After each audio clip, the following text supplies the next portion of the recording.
Ya, baik, Bismillahirrahmanirrahim. Jadi kita akan mempelajari sebuah algoritma baru yang disebut dengan simulated annealing ya. Nah, bagaimana ide dasar dari simulated annealing? Jadi simulated annealing ini terinspirasi dari proses pendinginan baja ya. Jadi baja itu biasanya dipanaskan, dididihkan dalam suhu tertentu ya. Kemudian setelah itu ada proses yang namanya pendinginan. Tapi pendinginan yang baik itu dilakukan secara perlahan ya, jadi tidak sekaligus gitu ya. Misalnya bajanya itu didinginkan ya berapa derajat gitu ya, temperatur suhunya, kemudian tidak langsung didinginkan drop karena kalau didinginkan perlahan itu bisa menghasilkan susunan kristalnya yang paling baik gitu. Nah, inspirasinya itu dari situ ya. Tapi itu harus diturunkan secara perlahan. Nah, proses pendinginannya itu ditiru dengan cara menentukan parameter yang serupa dengan suhu. Nah, jadi suhu dalam proses pendinginan ya, dalam proses annealing itu berfungsi untuk mengontrol proses pendinginan ya, cooling rate-nya. Jadi untuk apa? Bukan cooling rate ya, itu untuk uh, ya mengatur atau mengontrol proses pendinginannya suhu, dan itu kita menggunakan konsep yang namanya distribusi probabilitas Boltzmann ya. Nah, distribusi probabilitas Boltzmann itu menyatakan bahwa energi dari suatu sistem dalam keseimbangan panas pada suhu T terdistribusi secara probabilistik. Nah, jadi ini formulanya PE ya. Probabilitas dari energi E ya, itu sama dengan eksponensial pangkat min E per KT ya, di mana T-nya itu adalah suhu, kalau K itu konstanta ya.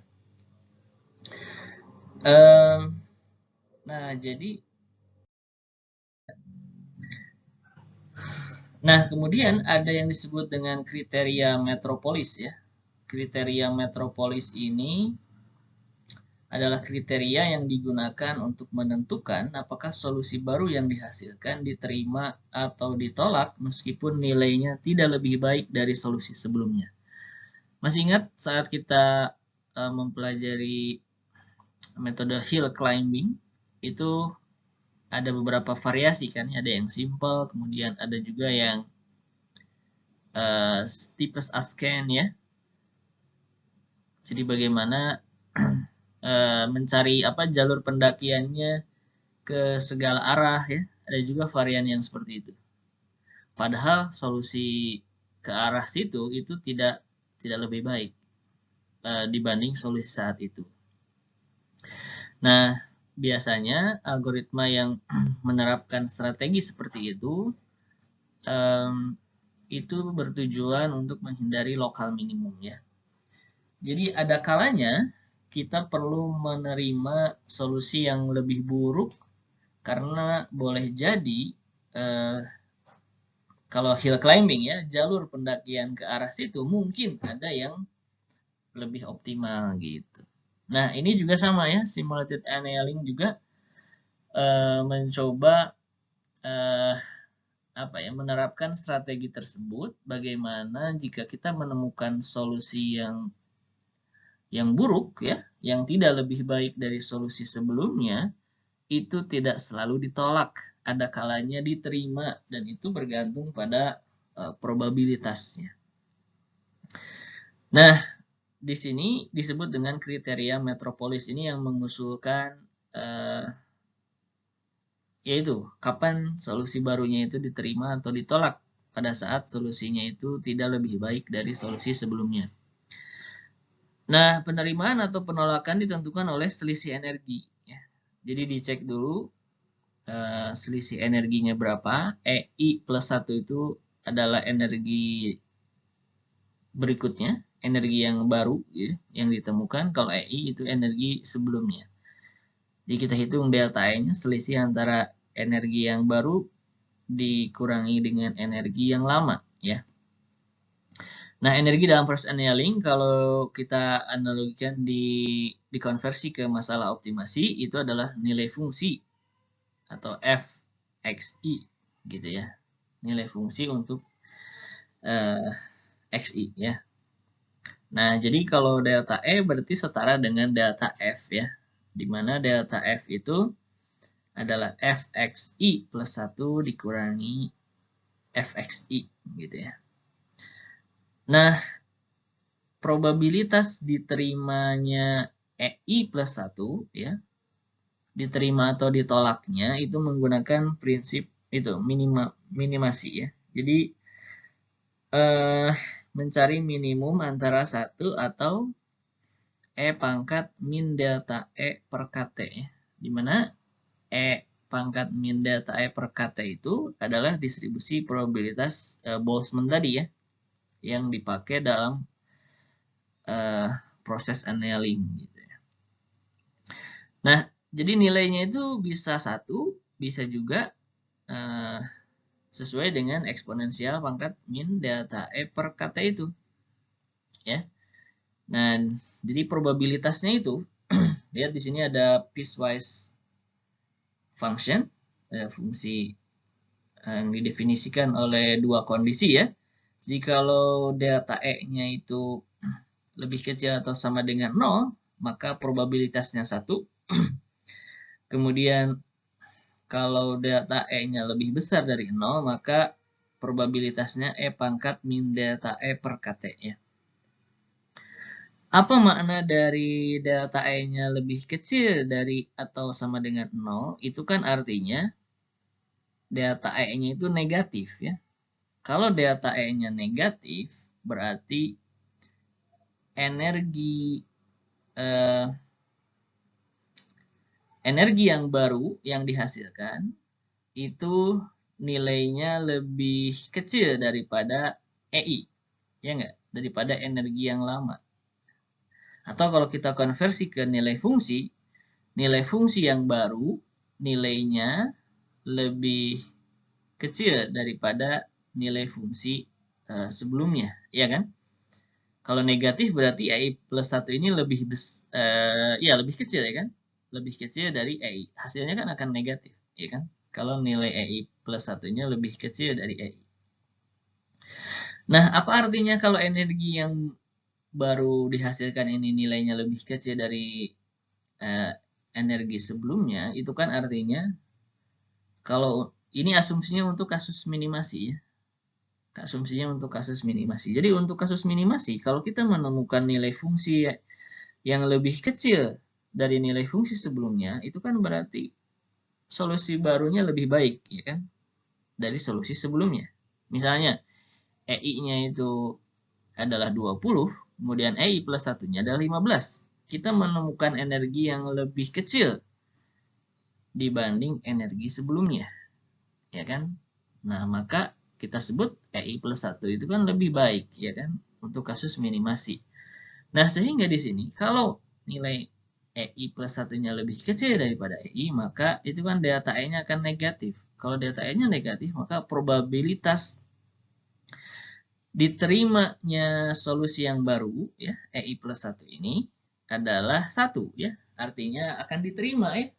Akan selalu diterima. Pokoknya, intinya setiap kita menemukan solusi yang lebih baik dari solusi sebelumnya, maka itu pasti diterima.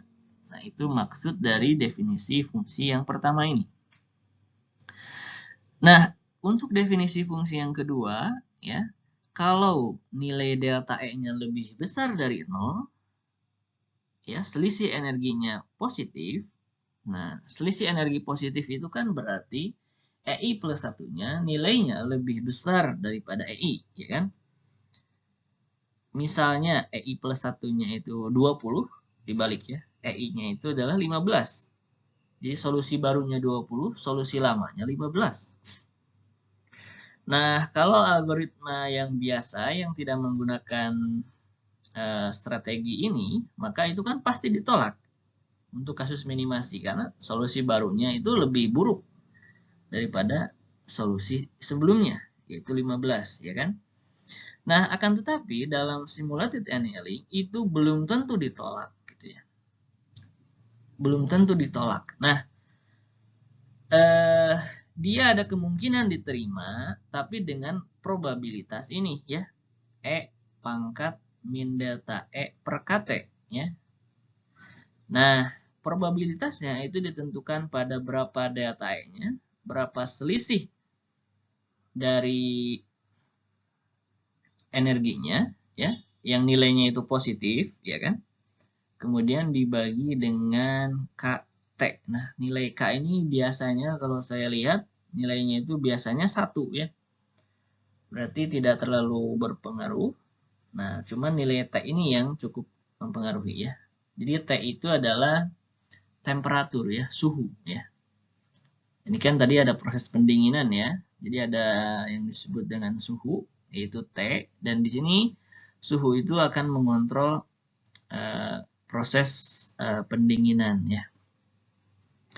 Nah, kalau kita plot grafiknya, kebayang nggak E pangkat min delta, sebut saja ini kan sama saja dengan E pangkat min X, ya. Ya, sebut saja gitu. Eksponensial pangkat min X, ya. Dimana X-nya itu delta E per KT, ya. Nah, E pangkat min X itu kan grafiknya eksponensial yang menurun ke bawah, gitu ya. Jadi grafiknya ini nggak bisa, ya.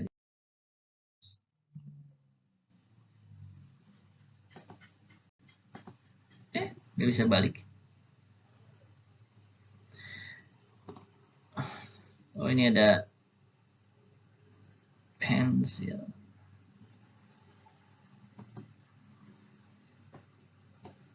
Nah, itu kan grafiknya gini, ya. Ups. Ya, maaf. Ini grafiknya ya, grafiknya kira-kira gitu, ya. Eksponensial, ya. Ya, awalnya tinggi, kemudian lama-lama akan mendekati ke sumbu X, ya. Akan mendekati ke 0, ya. Ya, suhunya berarti mulainya berapa misalnya di sini? Misalnya 300 gitu, ya. Nanti seiring berjalannya waktu, nanti suhunya akan turun, ya. Probabilitasnya akan turun, ya. Mendekati 0, ya. Kalau 0 berarti kan ditolak, ya. Nah, jadi seperti itu, ya. Jadi kalau tidak, jadi ada probabilitas di mana solusi baru itu misalnya lebih buruk dari solusi sebelumnya, itu belum tentu ditolak, ya. Akan tetapi nanti ada probabilitasnya. Nah, kalau ada probabilitas berarti kita perlu membangkitkan bilangan acak, ya. Perlu membangkitkan bilangan acak, kemudian nanti dicek apakah nilainya lebih kecil dari probabilitasnya atau tidak. Kalau lebih kecil berarti itu diterima, ya, solusinya itu. Tapi kalau lebih besar maka itu ditolak. Oke. Coba kita lihat algoritma dari simulated annealing. Di sini inputnya ada T0. T0 itu adalah suhu awal, ya, inisialisasi suhu. Inisialisasi suhu itu maksudnya kan bajanya itu kan dipanasin gitu, ya, sampai suhu tertentu. Misalnya sebut saja 300 derajat Celcius misalnya. Itu inisial suhunya, ya. Kemudian ada C. Nah, C ini adalah cooling rate-nya. Jadi laju pendinginannya. Jadi laju pendinginan itu, ya, nilainya antara 0 sampai 1, ya. Misalnya kalau kita set C-nya itu 0,5 berarti nanti suhunya akan menurun, ya, setengahnya, gitu, ya. Seiring berjalannya waktu, gitu. Nah, itu jadi ada C, ya, cooling rate. Kemudian ada Itmax. Itmax ini adalah iterasi maksimum, ya. Nanti kita lihat implementasi dari ITmax ya. Kemudian outputnya ada XOP, ada FBase ya. XOP itu berarti nilai X yang optimal. Kemudian FBase itu adalah nilai fungsi yang optimalnya itu pada saat XOP. Nah, inisialisasinya nih, kita bangkitkan X0 dulu ya. Nilai awal X-nya itu mulai dari mana? Kemudian kita hitung FBase-nya. FBase itu ya tinggal X0-nya dimasukin ke F ya, ke nilai fungsinya.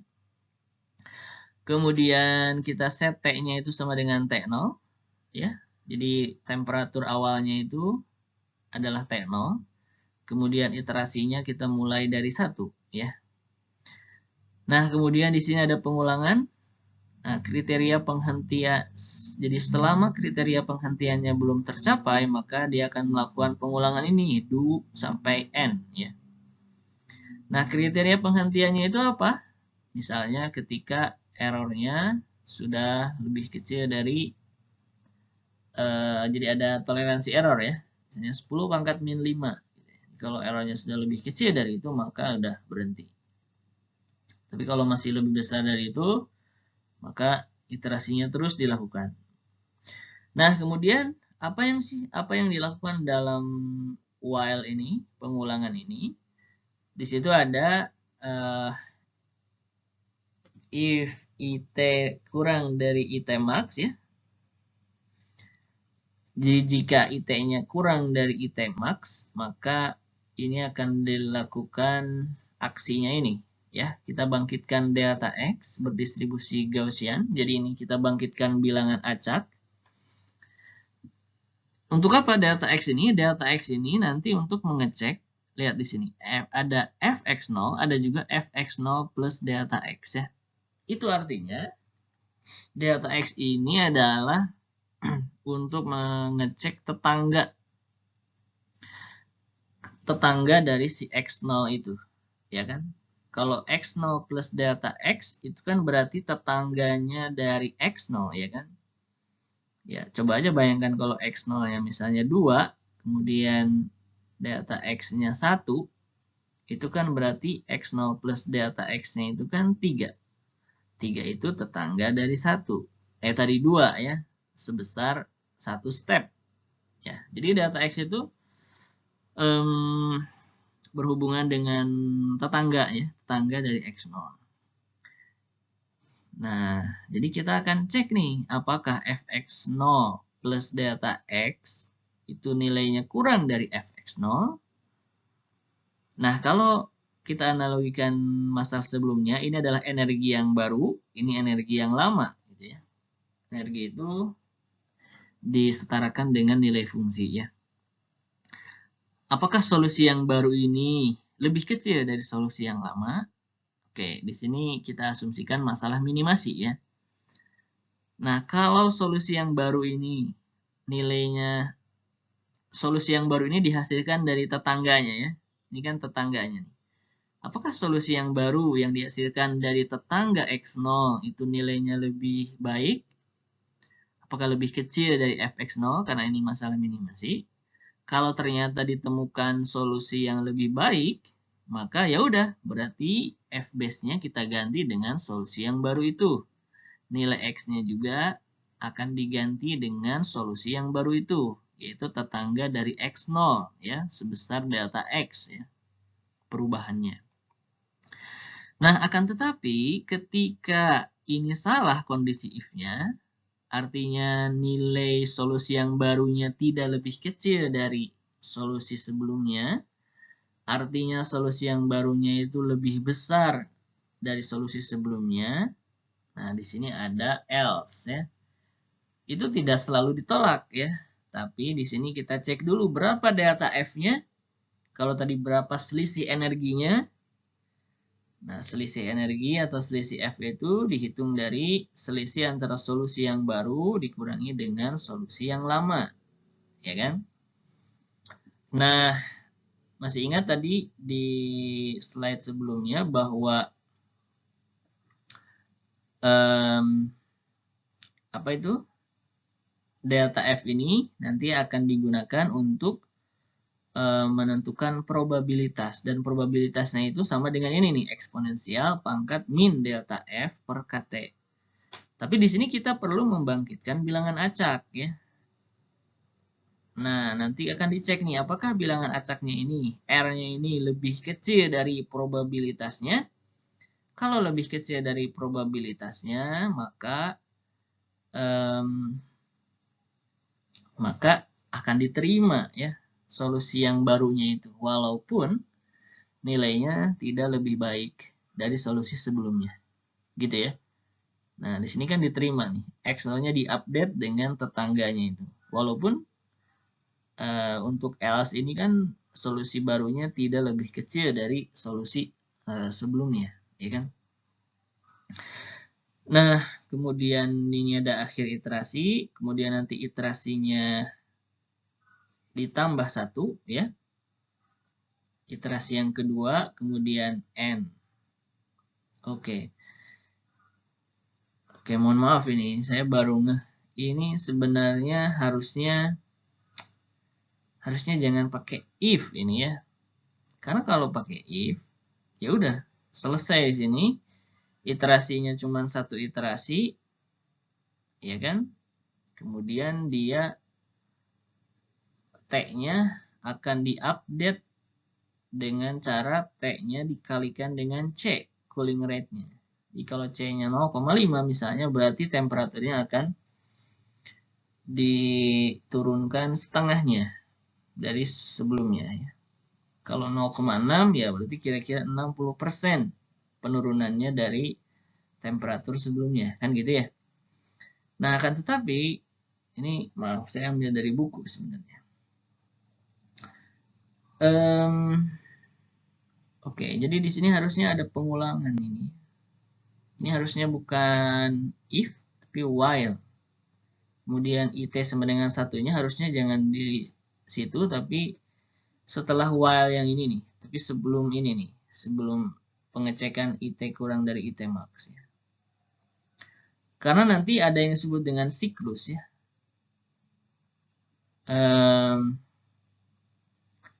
Jadi nilai temperaturnya itu akan diubah setelah beberapa iterasi, setelah IT max. Gitu. Jadi kalau misalnya IT max-nya sebut saja 5 iterasi ya, maka setelah 5 iterasi baru nilai T-nya ini akan diubah, akan diturunkan suhunya. Karena dalam proses pendinginan juga sama ya. Jadi misalnya proses pendinginannya dari pendinginan baja ya. Proses pendinginan bajanya itu misalnya akan diturunkan 50% dari suhu sebelumnya setelah rentang waktu misalnya 5 menit. Nah, itu kan ada jeda 5 menit, itu kan ada iterasi di situ, ya kan? Nah, ini juga sama sebenarnya. Jadi IT max itu ditentukan hanya untuk menentukan siklusnya. Jadi kalau IT max-nya misalnya 5, artinya kita melakukan 5 iterasi dulu, baru kemudian kita update nilai suhunya, T-nya. Kemudian kalau kondisi penghentiannya belum tercapai, ya diulangi lagi di siklus yang kedua, 5 kali iterasi lagi, kemudian diupdate lagi suhunya. Jadi suhunya akan semakin turun. Coba bayangkan, T-nya akan terus diupdate dengan cooling rate-nya C ya. Jadi kalau C-nya misalnya 50%, ya, berarti dalam setiap 5 iterasi suhunya akan diturunkan setengahnya. Misalnya iterasi awalnya itu 300 suhunya, maka setelah 5 iterasi misalnya itu suhunya akan jadi 150 setengahnya. Nah, kalau 150 nanti setelah 5 iterasi lagi suhunya diturunkan lagi jadi 75. Gitu kan? Dari 50%-nya lagi. Kemudian 5 iterasi lagi nanti suhunya diturunkan lagi setengahnya. Dan seterusnya sampai suhunya itu kecil. Sekecil mungkin ya. Mendekati 0. Mendekati berapa ya suhu normalnya? Ya, pokoknya kan proses pendinginan ya. Asalnya suhunya tinggi, kemudian dia akan cooling down. Suhunya akan diturunkan, diatur ya, supaya penurunannya itu perlahan kan gitu ya. Tidak drastis. Sampai kondisi ideal dari suhu baja tersebut, gitu ya, inspirasinya. Oke. Nah, jadi seiring dengan berjalannya waktu kan suhu itu kan akan semakin mengecil, ya enggak? Suhunya itu kan akan semakin mengecil ya. Coba kita lihat fungsi ini kan eksponensial dari min delta F per Kt. Kalau nilai T-nya, kan kalau K-nya itu biasanya 1 ya. Kalau nilai T-nya itu semakin mengecil ya, berarti kan proses pembagian ini delta F per T-nya itu berarti kan ya semakin kecil penyebutnya itu kan nilainya akan semakin apa? Semakin besar ya. Ya kan? Nah, ini kan kalau di plot pangkat min X itu kan gini ya. Jadi kalau semakin besar X-nya, maka nilai fungsinya akan semakin kecil ya, atau probabilitasnya akan semakin kecil. Jadi solusi yang buruk itu mungkin peluang diterimanya akan besar di awal-awal, tapi setelah iterasi-iterasi dari waktu ke waktu, ketika T-nya akan semakin mengecil, maka probabilitas diterimanya juga akan semakin kecil, semakin kecil, semakin kecil. Artinya, semakin berjalannya waktu, diharapkan algoritmanya itu akan mendekati kekonvergenan, artinya solusi yang buruk itu peluang diterimanya akan semakin kecil. Oke, kita coba lihat contoh. Misalnya, kita akan meminimumkan fungsi ini, fx sama dengan 500 min 20x1 min 26x2 min 4x1 x2 kali x2 plus 4x1 kuadrat plus 3x2 kuadrat. Maaf, ini ada kesalahan ya. Itu harusnya x2 kuadrat. Oke, mohon maaf. Nah, tetapkan, inisialisasinya ya. Tetapkan, kan harus ada inisialisasi nilai T ya. Oke, gimana cara menentukan nilai T awal? Maka kita bisa lakukan dengan membangkitkan bilangan acak. Misalnya, kita bangkitkan 4 bilangan acak untuk X1 dan X2, lalu ambil rata-rata dari 4 nilai fx yang dihasilkan. Misal, kita bangkitkan X1, misalnya kita punya 2,0, kemudian X2-nya 5,0, kemudian X3-nya 8,5, X4-nya 10,10. Ini artinya X1, X2-nya ya.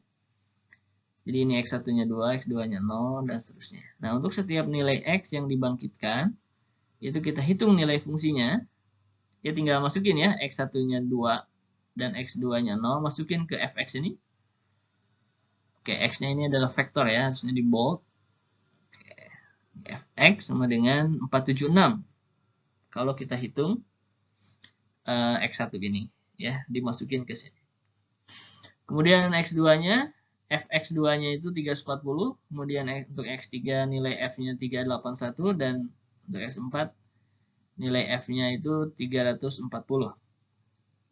Nah, jadi ini contoh aja ya. Boleh nggak lebih dari 4? Ya, boleh aja. Ya, pokoknya ini hanya contoh, makanya dipilih yang kecil. Jadi coba aja bangkitkan beberapa bilangan acak, kemudian dihitung rata-ratanya. Berapa nilai F-nya? Rata-rata nilai F-nya itu adalah 384,25.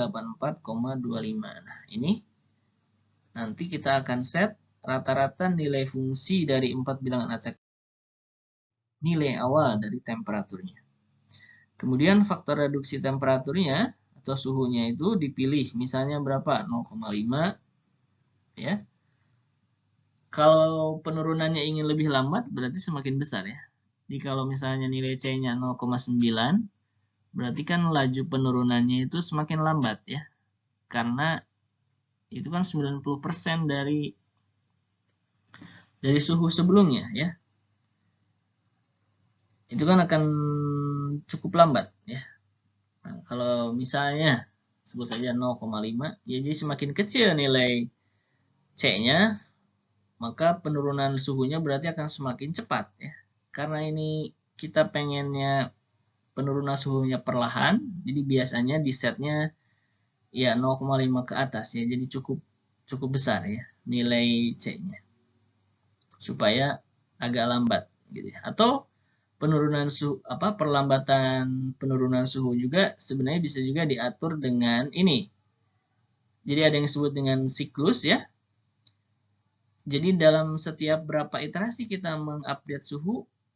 Nah, misalnya di sini karena ini hanya contoh, maka Itemax-nya yang di algoritma tadi kita set 2 iterasi saja. Jadi setiap 2 iterasi suhunya akan diupdate, akan direduksi dengan cooling rate-nya 0,5.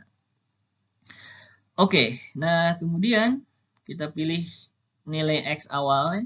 Tadi kan ada selain suhu awal, ada juga nilai X awalnya itu berapa.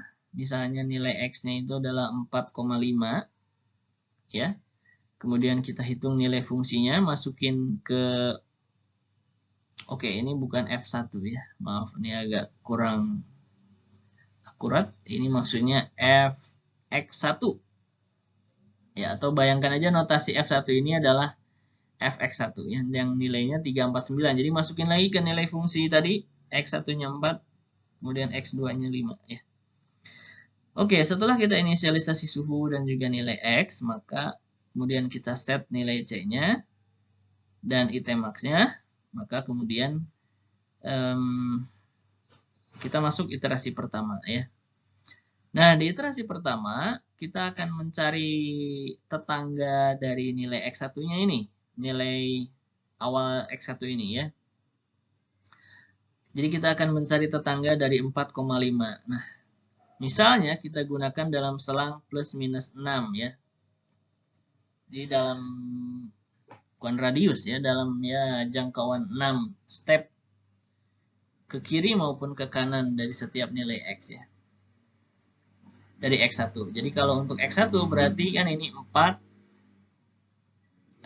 plus minus 6 ya. Jadi kalau ke kiri berarti 4 minus 6. Ke kanan berarti 4 plus 6 gitu ya. Jadi dalam range min 2 sampai 10 berarti ya. Jadi nanti kita akan cari titik baru antara min 2 sampai 10 untuk X1. Kemudian untuk X2 itu X2-nya kan 5 plus minus 6 ya. Berarti dalam rentang min 1 sampai 11 ya. 5 min 6 min 1, 5 plus 6, 11. Jadi kita akan cari dalam range tersebut. Kemudian nanti kita perlu membangkitkan dua bilangan acak. Misal, ini hasil komputer misalnya, R1-nya 0,31 dan R2-nya 0,57. Untuk apa? Di sini. Nah, jadi X1-nya, kita akan mencari titik baru ya.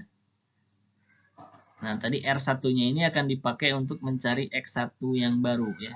Caranya adalah ini, 4 min 6. Atau batas bawah interval ya. Kan tadi 4 plus minus 6 ya. 4 min 6 itu kan berarti batas bawah interval yang hasilnya min 2 ya. Kemudian R1 kali, nah ini batas atas interval, 4 plus 6, 10 tadi ya. Kan tadi mencarinya dalam interval min 2 sampai 10 ya. Jadi ini 10, batas atas dikurangi dengan batas bawah interval, ya, min 2. Kemudian nanti hasilnya dikalikan dengan R1. Nah, berarti di sini kita punya min 2 ditambah R1 kali 10 minus dalam kurung min 2 ya.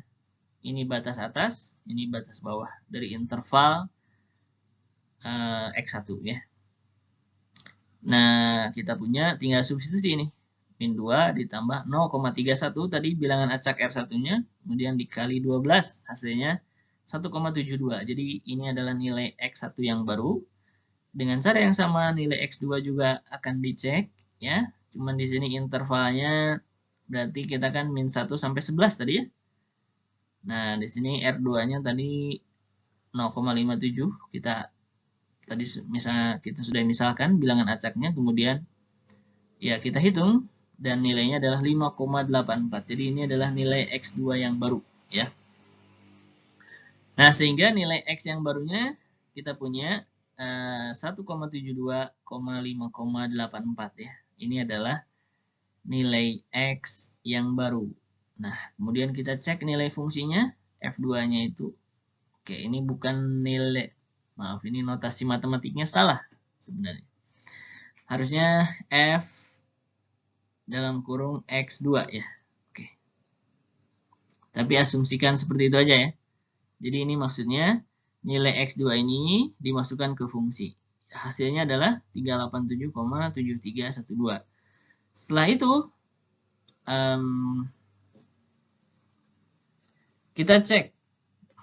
Nah, sebenarnya kalau kita jalankan algoritmanya tadi, 387 ini kan tidak lebih kecil dari sebelumnya ya. Tadi sebelumnya 349 ya.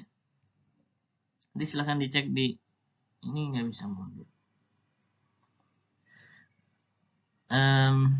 Jadi 349, maka di sini, jadi kalau di algoritma tadi ada if, ada else ya. Jadi nggak akan masuk ke if, karena nilai F2-nya lebih besar dari F1, maka kita akan masuk ke else. Nah, di else itu kan hitung delta F-nya ya. F2 min F1-nya berapa? 387, sekian dikurangi 349, hasilnya 38, sekian. Nah, karena delta F-nya positif, maka kita akan menggunakan kriteria metropolis tadi ya. Jadi, walaupun solusi F2 ini lebih buruk, karena ini kasus minimasi, tapi masih ada kemungkinan untuk diterima. Nah, kita hitung dulu probabilitasnya. Nah, probabilitas diterimanya X2 itu adalah E pangkat min delta E per KT. Delta E-nya itu adalah, ini selisih energinya itu adalah selisih F, sama aja ya, 38,73. Ini. Kemudian K-nya kita set 1, berarti tinggal dibagi dengan T saja. Ya, dimana T-nya itu adalah T awal ya.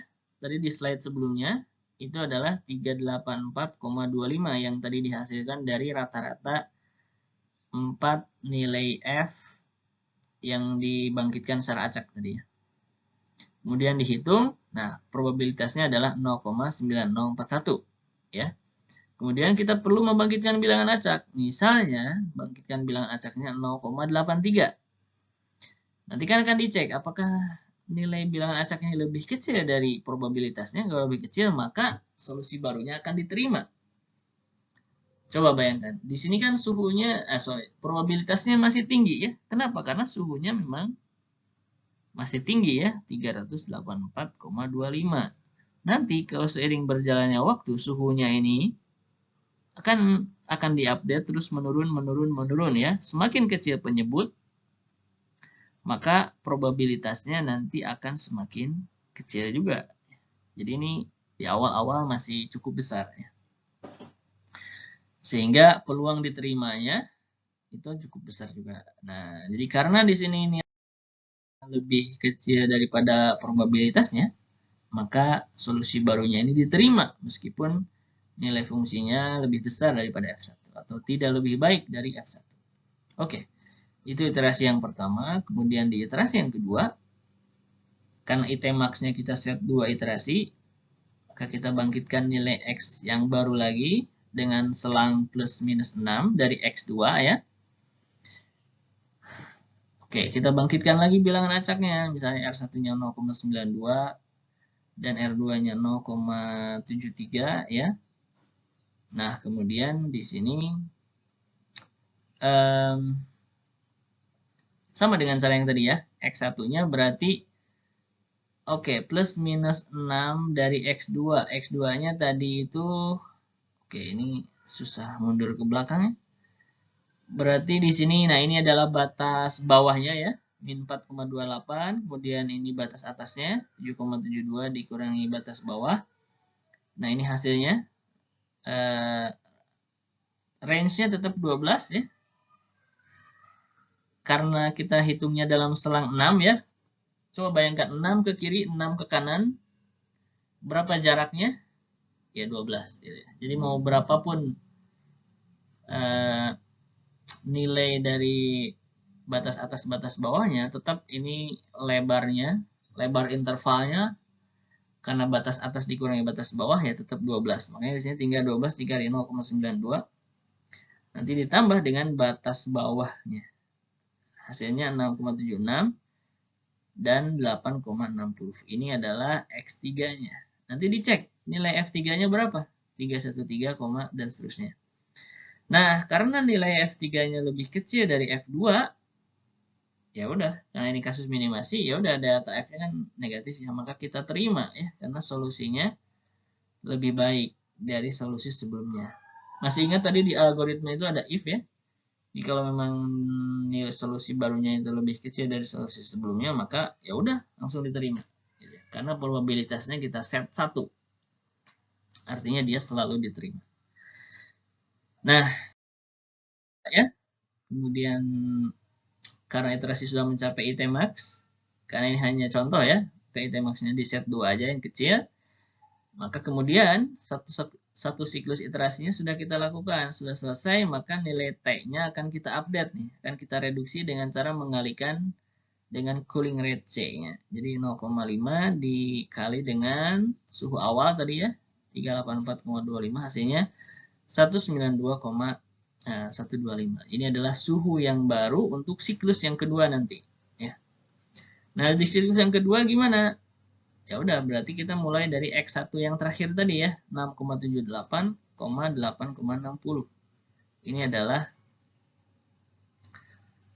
nilai X yang baru yang nanti akan dicari ketetanggaannya dalam rentang plus minus 6. Jadi gunakan dengan cara yang sama ya. Nah, kapan kondisi penghentian tercapai ya? Kita misalkan aja. Ini ketika selisih energi yang dihasilkan itu sama dengan 10 pangkat min 5 ya. Ya, atau kita bisa set ya toleransi errornya, kalau sudah lebih kecil dari 10 pangkat min 5 maka itu akan dihentikan gitu ya. Nah, itu kira-kira bagaimana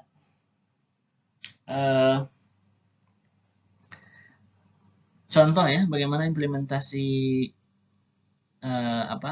algoritma simulated annealing untuk masalah sederhana ini, untuk fungsi 2 variabel. Nah, nanti untuk latihan silahkan lanjutkan untuk siklus yang kedua ya. Ini siklus yang kedua, kalian mulai dari X1-nya ini. Masih ingat tadi, cari tetangganya dulu untuk terus cari nilai fungsinya dan seterusnya. Nanti akan saya kirim slide-nya ke kalian.